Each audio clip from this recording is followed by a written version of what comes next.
Murder, Motherhood, and Miraculous Grace, a true story. Coming up next, right here on The Parker J. Cole Show.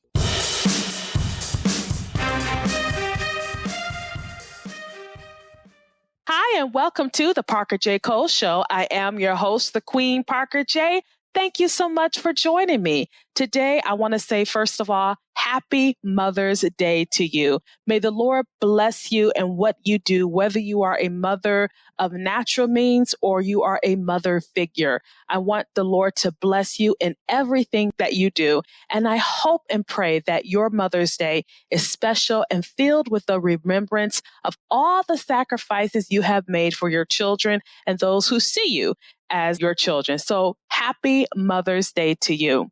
But what better way to talk about motherhood than to talk about murder and miraculous grace? You may be thinking, those don't go together. Perhaps you don't know what Mother's Day is all about, Parker.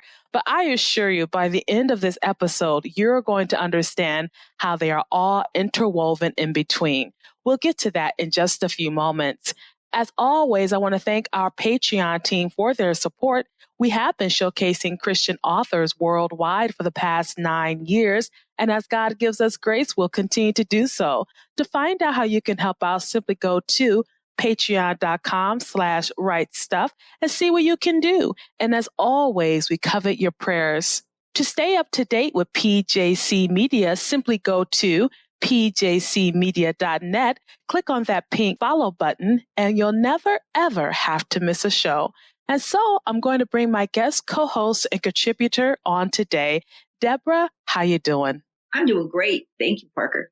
And it's so good to have you on this show. For our listeners out there, Debra and I connected at Deadwood.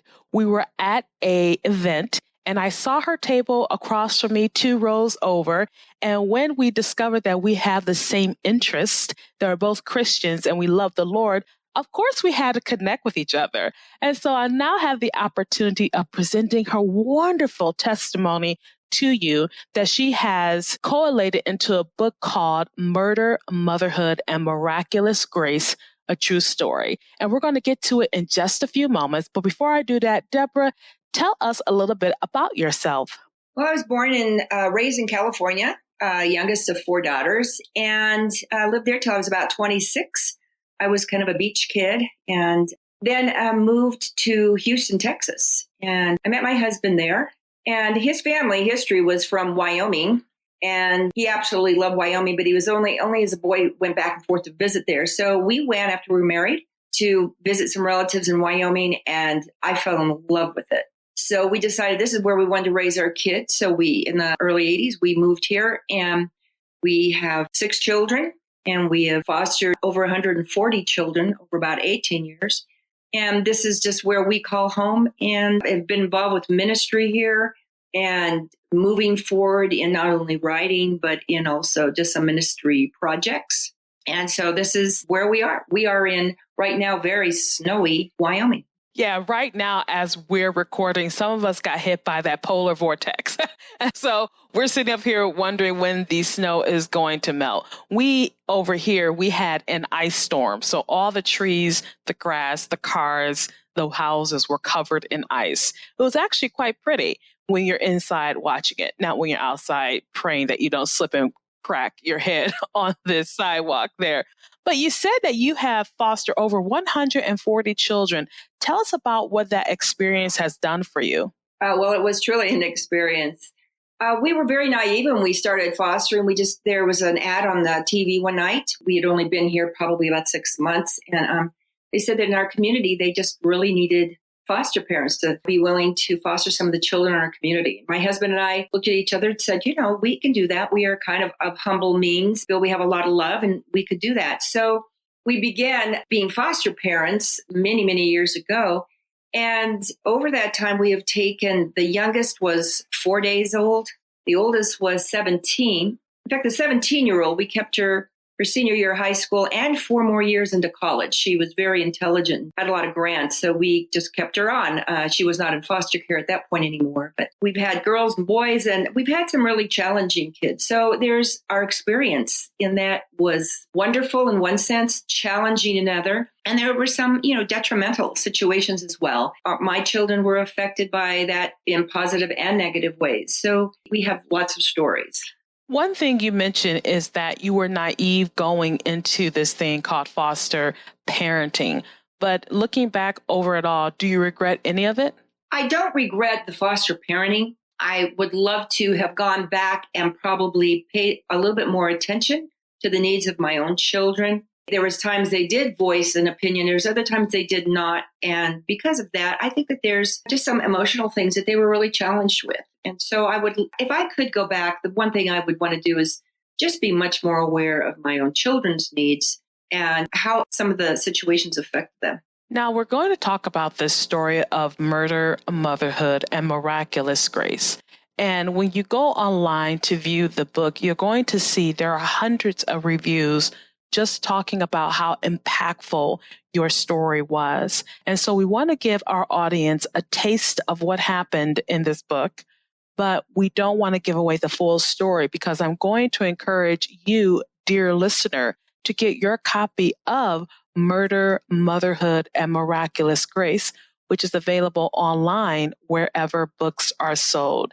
And our guest today, I forgot to say her full name, is Debra Moerke, and that's Moerke. So if you want to look her up online, you can, and it will also be in the show notes in the description below. Now, Debra, when you started this journey of telling your story, after all of it had happened, what made you say, I have to share this story with others? Was it because of the press? Was it because you were working out your own emotions regarding everything? What was the impetus for it? That's such a great question. When I look back, the Lord just really seemed to slowly begin to put a pressure on me, which lasted almost 7 years. And yet I knew that there was not time within that 7-year period that he actually was saying to write this book because I still had to live out some more of it before writing it. But there were two factors, one of which was this was a national story, and it was not only throughout our country, but it totally impacted our community and our state. And for a couple of years after that, the story continued on, but that story only stayed at what happened initially when the situation occurred. So I was hearing people in my community repeating all of these distorted stories about what happened. And it was very frustrating to me because I was the only one at that point that was involved with the woman who ended up in prison. And we actually ended up building a relationship. And that's where that grace really came in, was the Lord gave me the grace to be able to lead her to the Lord. And I saw this growth in her, this complete change in her over years. Did not happen overnight, but over years. So I think the two things that prompted me was that I wanted to share the story where my own community and state could see what happened after the initial situation. And then also because of my own growth with the issue of grace and what God did in my heart and my life and how through me, his grace was shown to this woman. I wanted people to see that. I wanted that issue of grace, even in the most horrendous situations, how God will show us that grace and he will give us that grace so that we can show it to others. And that was something that really impacted me, that I just was driven to share, and it just became a passion to share with others. You mentioned something I think is important to just simmer on. You said how the press and the national news only focused on what happened, but they don't focus on the transformation. And in today's society, there's often that you did something bad, therefore you are canceled. And it shows how there is no redemption in the secular world. There's no redemption. You are forever held to a standard that no longer may exist, even for yourself, because you've been transformed by your experiences.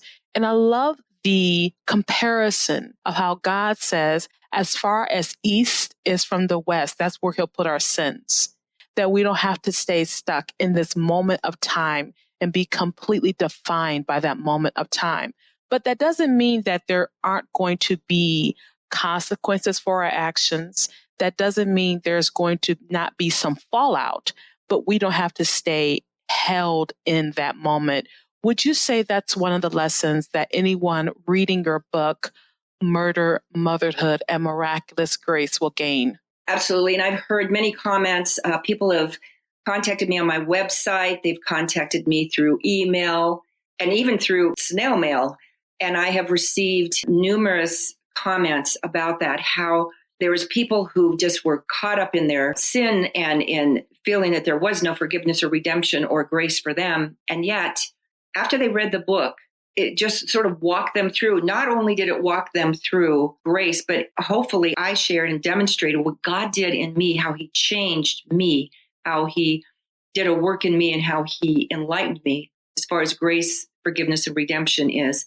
And that's the comment I've heard from many people that have read the book, that it helped walk them through that as well, to a place where they could seek God for forgiveness of their sin and really accept his forgiveness and his love and his redemption. Tell us about Hannah. Hannah was a precious little girl. We received her and her siblings in our home. There were 4. So there was 5 altogether. And we just fell in love with her. We had this family of children for a year. So we got very close to her. She was very fearful and traumatized, really, by her mom. She was sort of a targeted child in the family. Part of her problem was she was rather outspoken, even for 4 years old. And we had her till she was 5. But she was sweet. We just loved her. My husband and I even considered, really, if we could have taken guardianship over her. She wanted to stay with us. And we just loved her. She had a very sweet spirit, but also a very strong spirit. And she was very curious about the Lord and how he worked in our lives, and very receptive when I would pray with her, for her, and minister to her. Tell us about Karen. I felt so bad for Karen in a sense, and I still do. She was just sort of a lost child, I think, within her own family. She was very stubborn. She was very manipulative, probably one of the most manipulative people I have met. And yet I've seen God work in that as well. She was just caught up in the drug and alcohol and promiscuity and all of that world with wrong people. She never married, but she ended up having 8 children. And so I believe that part of her having so many children was her way of receiving love, and that these children she could nurture, but they would turn around and give her love, and what she needed was missing in her heart and her life. She did not know the Lord till we had an opportunity for me to introduce him to her. And so she saw really no hope in her life other than that which she would create herself. We have a situation here where you as a mother are taking on another mother's child. And there are all sorts of emotions that go through that, because the government body, whether it's state or federal or city, is telling you, well, these children are not safe with you. You have to go with this person. That's essentially what happens in this scenario. And then the Lord used you in a way to minister to Hannah and to Karen, but it did not always go as planned. And so tell us about when Hannah went missing. Tell us about that. The children were court ordered back to their home after about a year with us. And unexpectedly, there was a plan set for them to slowly be worked back home after mom, did a lot of classes and courses and everything she needed to do. And suddenly I got a call one day that the judge just ordered all the children home that day. No warning, no heads up, barely had time to pack. And as I was desperately afraid for Hannah, and Hannah was desperately afraid, and it was really difficult. So I talked to the caseworker saying, I think this child's, going to be going back to a dangerous situation. As a foster parent, we have no legal authority, and caseworkers can only listen to you so far, and they also have to comply with the judge. So none of us had a choice. The children had to go back. Over a period of almost a year, I kept going to the house of the mom just to bring little gifts or some food to help, and I did not see Hannah. And I reported that, but that was just kind of fell on deaf ears. And so suddenly after a year, I got a call that they needed to pick up all the children and put them back in foster care because mom had done something to break the law.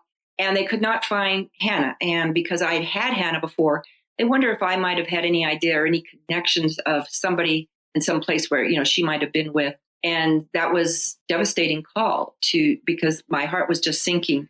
I just knew something was wrong. When you look at the cover of this book, dear listener, you're going to see it's actually quite vibrant, but then there's this ominous feel to the book because it shows a yellow phone and then the words murder, motherhood, and miraculous grace. And you see all of that kind of hitting you in the face because you're wondering, oh my gosh, what in the world happened? And we're going to go into some of the details, but not all of them, because I want you to read this story of what Debra went through as she dealt with this. And it wasn't just on a local level. Like you said, this became national news, and you were, in a way, thrown into the spotlight. And what was it like having something so tragic and then having the light bulb of the media upon you to help bring attention to the story? It was devastating to our family because when we had learned what happened, we were personally devastated. Our family just hugged each other and we just wept. And so we were dealing with it not only personally and wrestling that with God and just what the actual outcome was, but then suddenly there was police asking us questions. There was a detective asking us questions. He was a private detective. There were people even at our church and in the community, and there were many people that didn't know that we had fostered this child before, so they weren't connecting us. And so we would be maybe even at church or at the grocery store or someplace public and overhearing all these people's comments.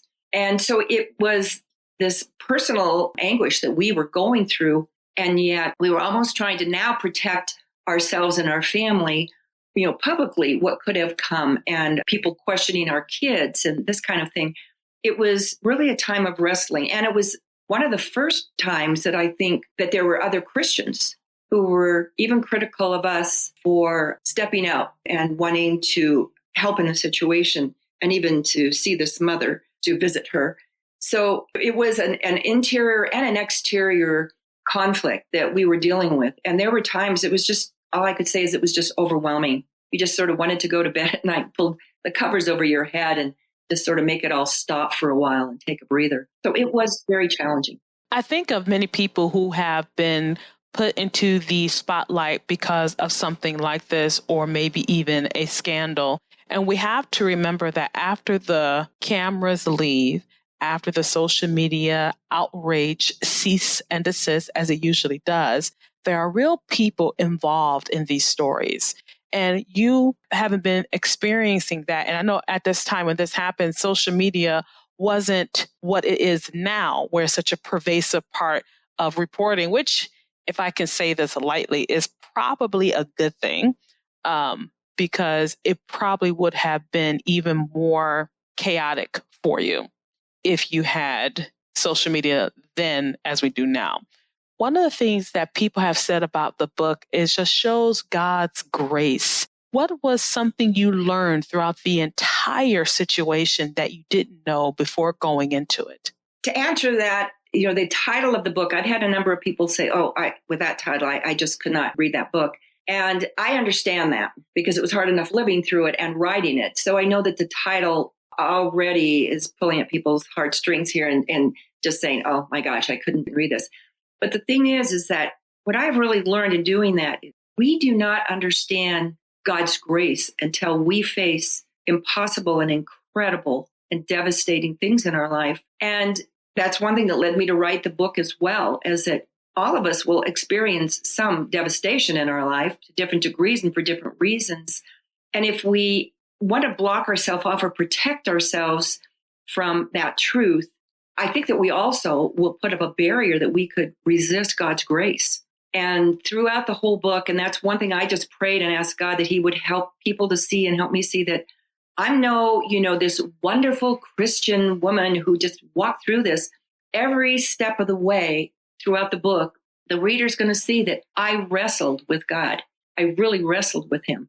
And in that wrestling and being willing to step forth into the hard things and the hard moments and the hard situations, he just became bigger to me, and he became more loving to me. And he taught me so much about grace. And I don't believe that I would have really understood that or been able to receive that and then turn around and give grace to someone else if I hadn't been able to face those tough things. So I do want to encourage people in the book. I know the title's tough and the beginning of it's tough, but I believe people will see, as many of the people that have given reviews, the impact that God's grace is incredible. Until we let him into the hard situations in our life, we will not realize that. We will not recognize it.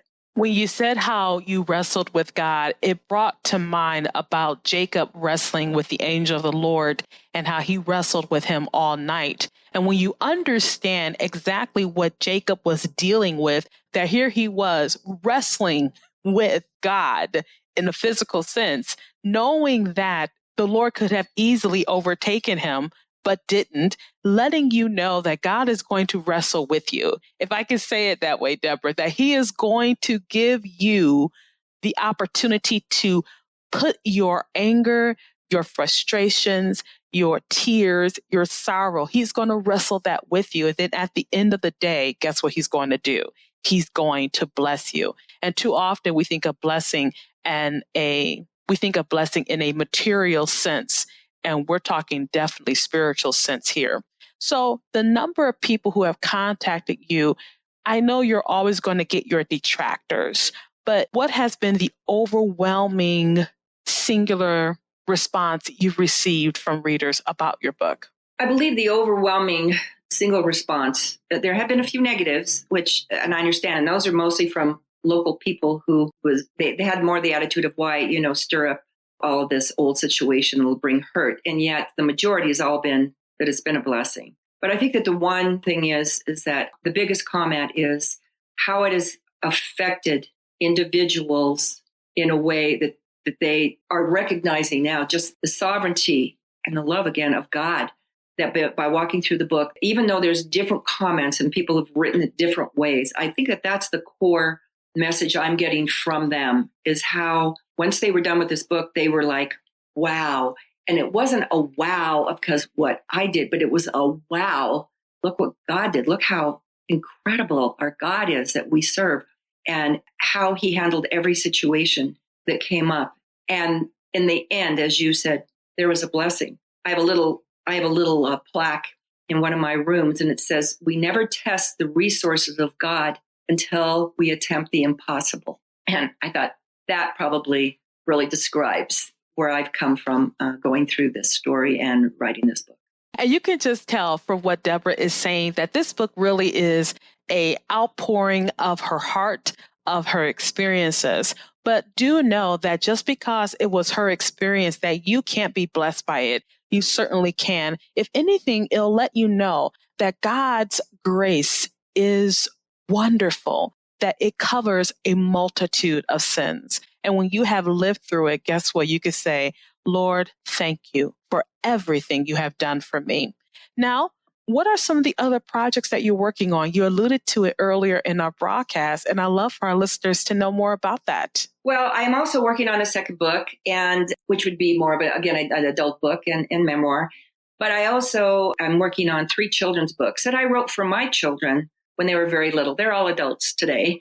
And so I'm working on those 3, and I'm excited about that because my publisher is very interested in the 3. But the big project right now is called the McKinsey Home. And we lost our 5-year-old little granddaughter to cancer a few years ago. Her name is Mackenzie. And when we were in that town, which is a few hours from me, I passed a huge historical old elementary school, big brick school. It was beautiful and vacant. And the Lord just captured my heart with this building. I couldn't understand why. So over a whole period of about a year, going back to the gravesite to visit my little granddaughter's site, I would pass that building. And I kept asking the Lord, why are you drawing me to this vacant old building? And he finally laid it on my heart. This is to be a transitional home for single moms and their children. And that's where my heart's been at, especially after being a foster parent for 18 years and seeing how many of the children that we have fostered came from homes of single moms who just were struggling and made more wrong decisions in their life because they did not have support. So I have, in the last year now, have developed a nonprofit, a 501c3. We have a board of 16. We have our website up. It's called themckenziehome.org. And we have our Facebook page up, the McKenzie Home WYO on Facebook. And we are having our first fundraising banquet coming up in March 23rd. So I am really excited about all of that. And the project's about an $18 to $20 million project. We have nothing like this in Wyoming, and we are going to be seeking big donors throughout the state to accomplish this. So we're hoping to have the first phase of it done and a ribbon cutting by the end of 2024. How exciting is that, Debra? You are really making moves, and I hope and pray that in some way PJC Media can be a help to you, even if we just give a small donation to just help out with what you're doing. We would love to, in some small way, be a part of that. So I'm excited for you, especially with this calling that God has laid on your heart. And you sometimes wonder, why me? And then, of course, someone will tell you, why not you? So I understand that sentiment. But Debra, thank you so much for being willing to come onto the show today, sharing your story. Some people may think this isn't the type of Mother's Day show I want to hear, PJ. What are you doing? But this is what motherhood is. It's not an easy road. It is riddled with rocks and valleys, mountains and hills, uncertainties, joys, blessings, happiness, sorrow, pain. All of that is motherhood. Wouldn't you agree, Debra? And particularly for you, since you were in the place of motherhood as a foster mom, you understand that probably more than most of us. So I am so thankful that you took time out to be with us today. I appreciate you so much, Parker. And I just hope that this message will really bless your listeners. And I hope that for those who read the book, that they will be incredibly blessed after they're done reading it. Thank you. And we were talking today to Debra Moerke. She is the author of the book, Murder, Motherhood, and Miraculous Grace. By the time you finish this book, you're going to be in tears. As many readers have said, you're going to cry and you're going to be overwhelmed by God's grace. How can it survive in a situation where you think grace can't abound? But it does. And the good book tells us that it does. Go ahead and pick up your copy today online wherever books are sold. Happy Mother's Day to all the mothers. May God bless you and bless you real good. Have a wonderful Mother's Day.